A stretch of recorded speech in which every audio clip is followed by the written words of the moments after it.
तो खुआऊंगा नहीं, नरेश की घराड़े भी रहे। बाकी जय तगड़ी बोलो भाई। भारत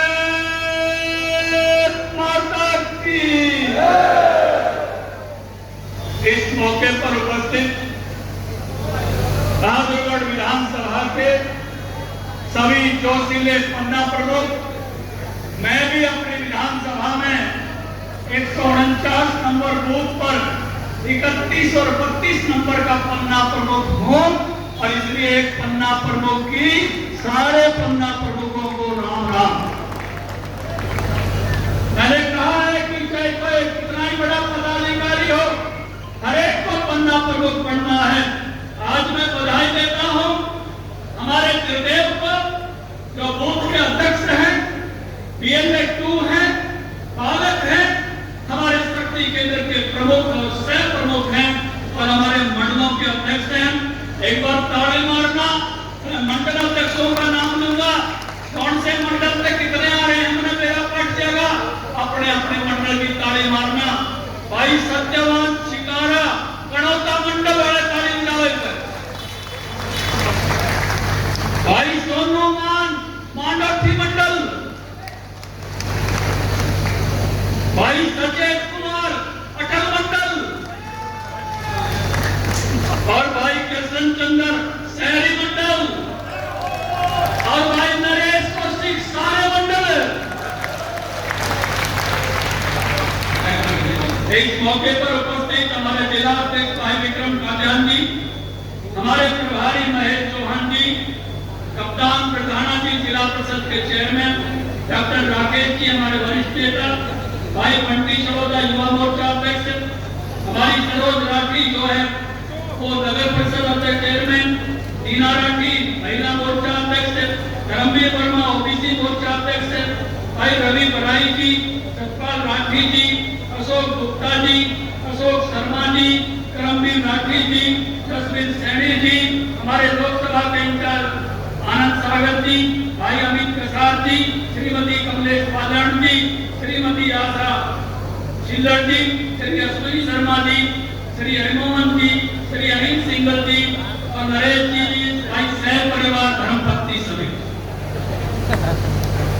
जिनका नाम लिया उनका वंदन और जिनका नाम रह गया उनका भी बहुत बहुत अभिनंदन। वाले राम का भी अभिनंदन दे रहा। बुजुर्गों, नौजवान साथियों, आज 13 अगस्त है और 2 दिन बाद आजादी का दिन 15 अगस्त आ रहा है। इस मौके पर मैं सबसे पहले उन 3,27,000 लोगों को श्रद्धांजलि देना चाहता हूं जिन्होंने भारत की आजादी के लिए अपने प्राण न्यौछावर किए। मैं 12,500 उन लोगों को भी याद करना चाहता हूं, उन शहीदों को जिन्होंने अंग्रेजों ने कोर्ट से झला देकर फांसी के फंदे पर लटका दिया। मैं याद करना चाहता हूं उस दर्द को, उस पीड़ा को, उस तकलीफ को। कहते हैं भारत को आजादी विभाजन की कीमत पर मिली थी और इन्हीं दिनों में देश का विभाजन हो गया था, देश के टुकड़े कर दिए गए थे और जिसके कारण 10 लाख लोग मारे गए थे। उनको भी मैं याद करना चाहता हूं उस विभाजन की विभीषी में। 8 करोड़ लोग उस विभाजन से प्रभावित हुए थे। बहुत सारे लोग इस जनसभा में भी बैठे होंगे। बहादुरगढ़ भी आए थे। कांग्रेस पार्टी ने और महात्मा गांधी ने ये कहा था देश का विभाजन होगा तो मेरी लाश पर होगा। लोगों ने भरोसा किया था, गांधी जी पर भरोसा किया था कि देश बटेगा नहीं, लेकिन कांग्रेस ने ही देश का बंटवारा स्वीकार किया और एक महान त्रासदी हुई। लोगों को अपना घर बार छोड़कर जाना पड़ा और आना पड़ा और 10 लाख लोग मारे गए। इतनी भयंकर त्रासदी हुई थी। जिस 2 लोग आदमी यहाँ आए और जो बंटवारे की लाइन खींची थी, उस आदमी का नाम था सिरिल रेडक्लिफ। वो कुछ हफ्तों के लिए हिंदुस्तान आया था। उसको हिंदुस्तान पहले कभी देखा नहीं था। उसके पास जिलों के नक्शे नहीं थे, आबादी का आंकड़ा पुराना था और वो कुछ हफ्तों में लाइन खींचकर चला गया। और कैसी लाइन खींच गया?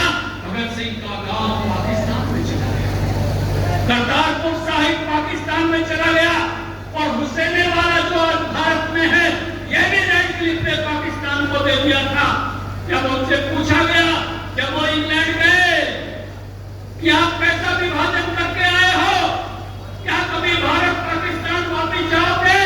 उन्होंने कहा 8 करोड़ आदमी दरखास्त लेके मुझे ढूंढ रहा है बंगाल और पंजाब का, उनका सामना मैं कर नहीं सकता। मैं ऐसा विभाजन करके आया हूं जिससे एक महान राष्ट्र इन दोनों के देशों के बीच में हो गई है। इस विभाजन के लिए जिम्मेवार कौन है? इस विभाजन के लिए जिम्मेवार पार्टी कौन है? एक बार नाम याद कर लो, भूल मत जाना। देश का बंटवारा कौन सी पार्टी ने स्वीकार किया था? कांग्रेस पार्टी ने। कौन सी पार्टी ने स्वीकार किया था? ये भूल मत जाना। यही देश के विभाजन का स्वीकार करने वाले हैं, यही कश्मीर में 370 धारा लगाने वाले हैं, यही कहते थे 300 धारा तब तक टूट नहीं सकती। और मोदी जी ने, अमित शाह ने ऐसे तोड़ दी, यानी 72 का नाम लेना में सीता का धनुष टूट गया। लेकिन अभी भी कुछ कांग्रेसी सुप्रीम कोर्ट जा रहे हैं कि धारा 370 टूटनी नहीं चाहिए, फिर से लागू करो। ये कांग्रेस का विचार है। याद करो, भगवान राम को टेंट में बैठाने का पाप कौन सी पार्टी ने किया?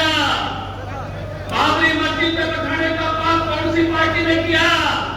अब तो दीपेंद्र भी दर्शन कराया, राम लला के फोटो डाल रहे हैं कांग्रेसी कि हम भी दर्शन कराए।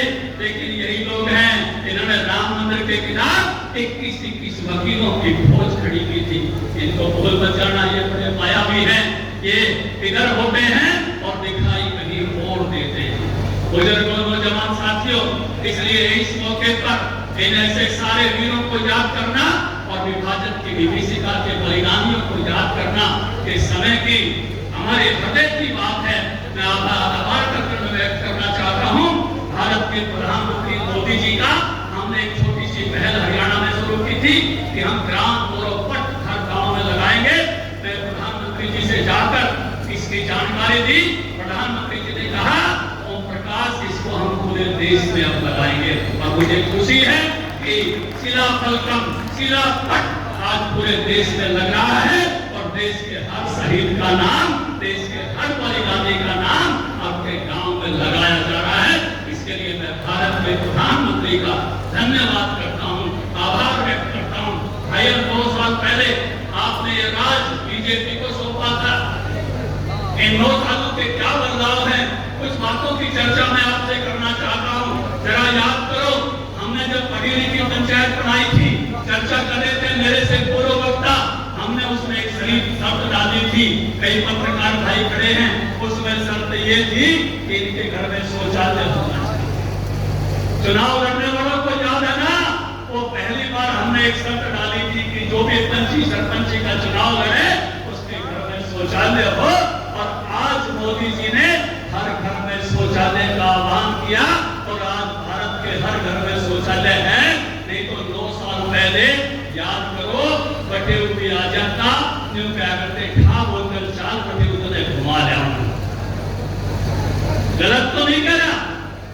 ये देश, ये माताएं बहनें बैठी है, गोश्ते पालती, घासले इकट्ठे करती, लाकड़ी इकट्ठी करती, चौमासे में और दिक्कत हो जाती, खोपड़ी मार मार के आंखा में धुआं चढ़ जाता।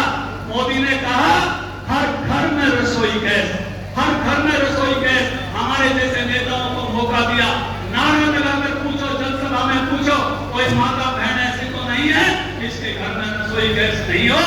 आज घरों में से फूकड़ी गायब है। आज तो बाजार में भी फूकड़ी नहीं मिल रही। गलत तो नहीं करा, बाजारगढ़ में फूकड़ी बिकती है। अब पहले तो एक आधे चोरी का नाम भी फूकड़ी कर दिया करते थे। बुजुर्गों, नौजवान साथियों, ये बदलावा भारत, ये देखा हमने दुनिया में कोरोना आया, पूरी दुनिया लुट पाई। हमारे मोदी ने वैक्सीन बनाई और 140 करोड़ लोगों को 2 वैक्सीन फ्री लगाई। दुनिया के छोटे छोटे मुल्कों में पैसे दिए, 20 करोड़ आबादी वाले लोगों ने पैसे दिए और केवल अपने ही देश में दिए ऐसा नहीं है, दुनिया के और मुल्कों को भी देने का काम किया।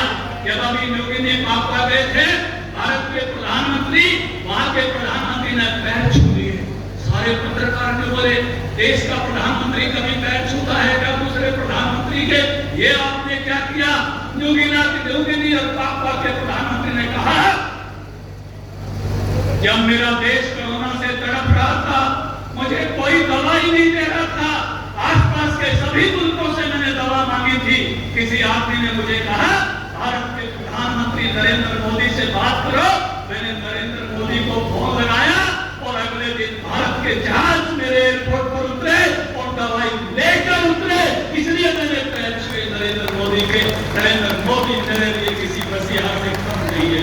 याद करो, जब नरेंद्र मोदी ऑस्ट्रेलिया गए थे और ऑस्ट्रेलिया के प्रधानमंत्री ने कहा बोस आया है, बोस आया है। पत्रकार बोले ये क्या कह दिया? आज तक तो दुनिया के किसी राष्ट्राध्यक्ष को दूसरे राष्ट्राध्यक्ष ने बोस नहीं कहा। जब भीतर से दांत पर नीचे लेकर की टकरानी। जब अमेरिका गए, आपको याद होगा, एक हाथ बाइडेन ने पकड़ रखा, एक हाथ बाइडेन की घराड़ी ने पकड़ रखा। मैं मेरी घराड़ी टीवी देख रहे थे, घराड़ी ने बोली, बाइडेन की घराड़ी ने भी एक हाथ पकड़ लिया, वहां पकड़ लिया, दोनों पकड़ कर व्हाइट हाउस में ले जाने लग रहे। और वह दिन भी याद करो जब ये कांग्रेसी अमेरिका जाया करते थे, इनकी जूते तलवा कर तलाशी लिया। हमको भी शर्म आती थी, ये पत्रकार भाई खबर छाप देते थे। और अब एक तरफ से राष्ट्रपति, एक तरफ से उसकी घराड़ी। अरे भाद्रगढ़ में मोदी मोदी के नारे लग जा, अरे रोड तक लग जा, झांझर लग जा, ये भारत किसी दूसरे जिले में लग जा, दूसरी स्टेट में लग जा। हमने भाई अमेरिका की पार्लियामेंट में मोदी मोदी के नारे सुने, मोदी मोदी। ये भारत का जलवा, दुनिया में बढ़ता हुआ जलवा, तिरंगे का जलवा। यूक्रेन में तिरंगा उठा के भारतीय लेकर आए, इतना ही नहीं और मुल्कों वाले भी लेकर आए। ये जलवा हमने देखा।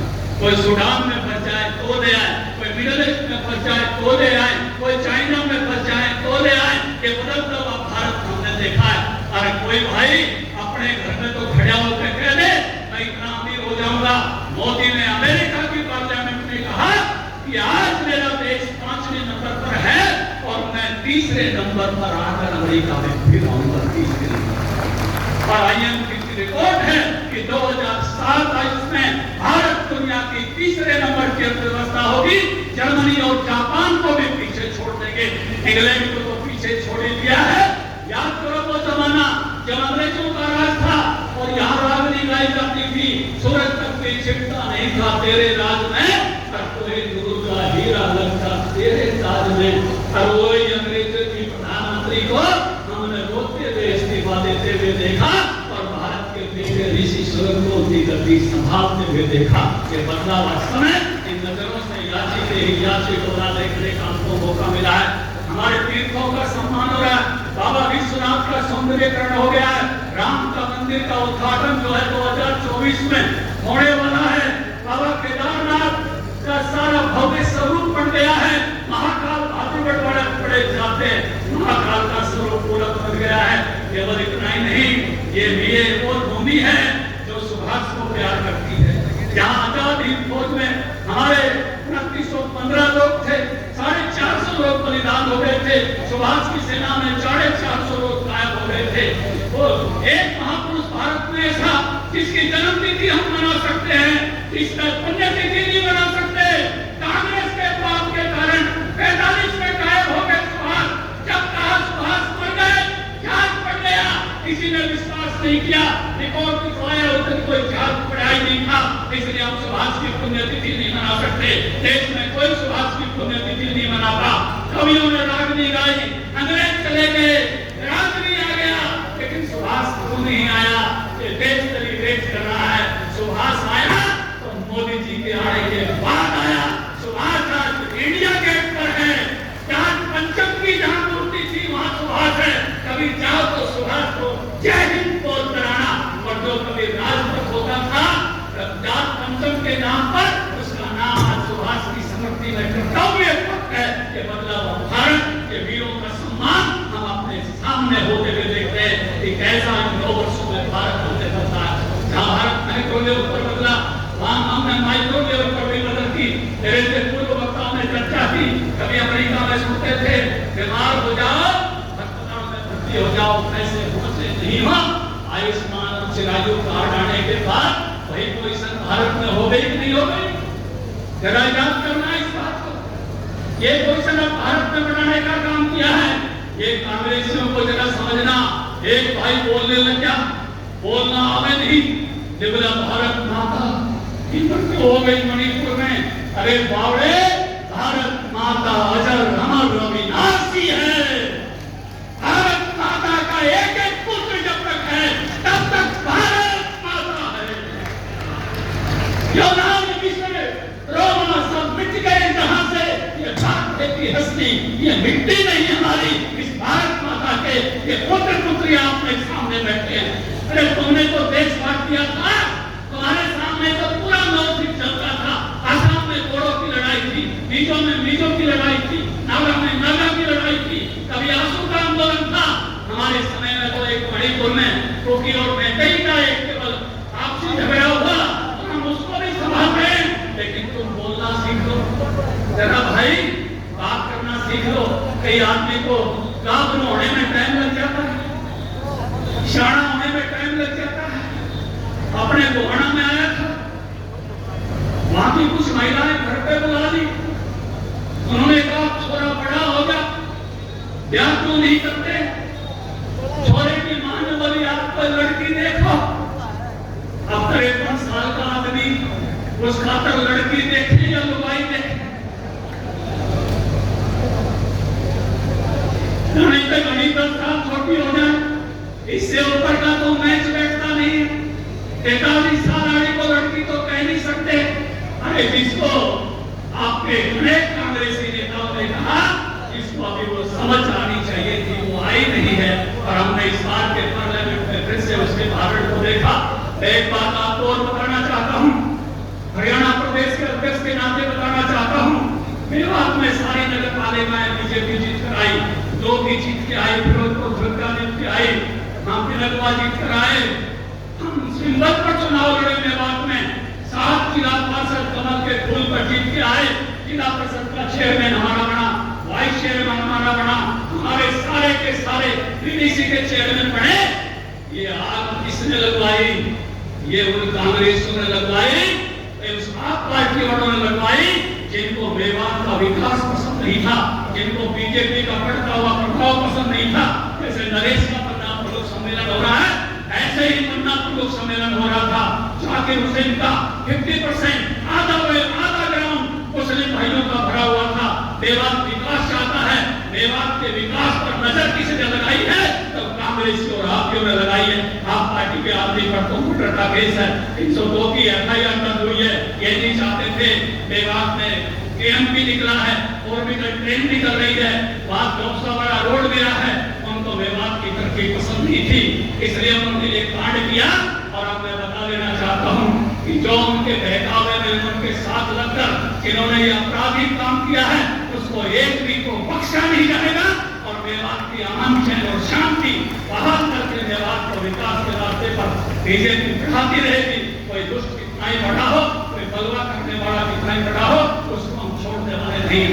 आपको एक बहुत अच्छा प्रतिनिधि 2014-2019 के बीच में नरेश कोसी के रूप में मिला। एक बदलावा बहादुरगढ़, आपको अभी भी वो ढकी हुई ट्रेन वाली सड़क पर से जाने का मजा आता है मजा, तो गाड़ी तो मारते हो। ये जो मेट्रो बढ़ी और वो पुलिस साहब आए थे और हम और मनोहर लाल जी नरेश जी उसके बाएं दाएं बैठे थे और स्टेशनों का नाम भी आपकी पसंद का रखा था। उस बात की खुशी हुई तो ताड़ी तो मारते हो। ये जो एक बदल अपने सामने देखी है, ये बदलाव आपने देखा है। दिन रात एक ही काम रहता था, कोई ना कोई फाइल उठा के भाई नरेश खड़ा रहता था। बहादुरगढ़ के लिए न्यू कर दो, बहादुरगढ़ के लिए न्यू कर दो। बहादुरगढ़ के पुजारी के रूप में इसने काम किया और आगे भी इसी प्रकार से सेवा करना चाहता है। बहादुरगढ़ को जिस प्रकार से लोगों ने अड्डा बना दिया था अपराध का, बहादुरगढ़ में जिस प्रकार से प्लाटों पे अवैध कब्जे होते थे, बहादुरगढ़ के लोग जिस प्रकार से खाते होते हुए भी मजबूर बनाने की कोशिश की थी, भारतीय जनता पार्टी ने उनको मजबूर बनाने का काम किया है। और आपका आशीर्वाद हमको लगातार मिला है, नगर परिषद में मिला है, जिला पंचायतों में मिला है। कहीं भाई उतराई को जिता दिया, कहीं भाई आपने जो है अमित को जिता दिया, कहीं हमारी सरोज राशि को जिता दिया। हमारे सारे पार्षद सब लोग यहाँ बैठे हैं, आप आशीर्वाद फिर से ऐसे ही मिले, 2024 में मिले, मोदी जी के लिए मिले, हरियाणा के लिए मिले, क्योंकि कोई अच्छा काम कर रहा होता है तो उसको बार बार टीम का कैप्टन रखा जाता है। क्या मोदी जी को 2024 में फिर से बनाना चाहिए? आशीर्वाद है, बिल्कुल पूरा है। समर्थन है। तो एक बार भाई अपना फोन निकाल के और एक घंटी मार दो 9090902024 2024 9090 2024 3 बार 909090 2024 और 3 नारे दिए हैं। इन नारों को जरूर याद रखना। पहला नारा है वंशवाद इंडिया छोड़ो। राहुल गांधी किस बात का प्रतीक है? वंशवाद का। और भाई दीपेंद्र किस बात का प्रतीक है? दीपेंद्र का बापू भी मुख्यमंत्री, दीपेंद्र का दादा भी राजनीति में, दीपेंद्र का परदादा भी राजनीति में। अरे हमारे जैसे तो आम घना रहे आपके बालक तो वंशवाद वाले नहीं आने देते किसी दूसरे को। वंशवाद इंडिया छोड़ो। और तीसरा तुष्टीकरण इंडिया छोड़ो, क्योंकि भ्रष्टाचार 12 लाख करोड़ का भ्रष्टाचार अमित शाह ने लोकसभा में गिरवाया है। दिवालिया हो गई थी यूपीए नाम की, नाम बदल दिया, इंडिया रख लिया। इंडिया रखने से फर्म के कलेक्टर नहीं बदला है, कलेक्टर वही है।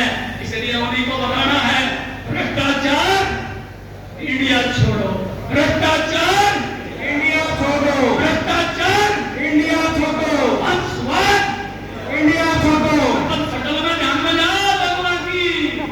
वंशवाद इंडिया छोड़ो, वंशवाद इंडिया छोड़ो। तुष्टीकरण बताना कि क्यों ना रहता ये है। जो 370 रखना चाहते हैं, जो राम मंदिर नहीं बनाना चाहते थे, ये लोग तुष्टीकरण चाहते हैं। इनका ख्याल करो। तुष्टीकरण